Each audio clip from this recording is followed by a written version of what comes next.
ইয়ন ছিল পরিবারের একমাত্র মেয়ে। ইয়ন মাঝে মাঝে অসুস্থ বোধ করত। ইয়ন তার বাবা মাকে বলেছিল, কিন্তু তার বাবা মা কোনো কেয়ার করেনি। তাই ইয়ন নিজেই ডক্টরের কাছে যায়। ডক্টর সবকিছু চেক আপ করে ইয়নকে বলে, তোমার অভিভাবক আসেনি? ইয়ন বলে, না, আমার সাথে আসার মতো কেউ নেই।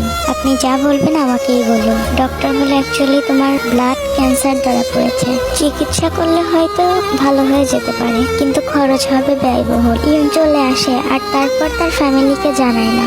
তারপর কয়েক মাস পরে ইয়ন অনেক অসুস্থ হয়ে পড়ে। ইয়নের ফ্যামিলি ইয়নকে হসপিটালে নিয়ে যায়। ডক্টর ইয়নকে অনেক চেক আপ করে। তারপর কিছু সময় পরে ডক্টর এসে ইয়নের হাতে কিছু রিপোর্টস দেয় আর বলে, মিস ইয়ন, আপনার হাতে আর বেশি সময় নেই। আপনি আপনার জীবনের শেষ মুহূর্ত কাটাচ্ছেন। আমি আপনার ফ্যামিলিকে পাঠিয়ে দিচ্ছি, তাদের সাথে ভালো একটা মুহূর্ত কাটান। ইয়ন বলে, ডক্টর, আমার ফোনটা কি পেতে পারি? ডক্টর বলে, হ্যাঁ নিশ্চয়ই। এটা বলে ডক্টর ইয়নের ফোনটা দেয়। ইয়ন বলে, আমার ফ্যামিলিকে ডাকবেন না, তাদের সাথে সময় কাটাতে চাই না।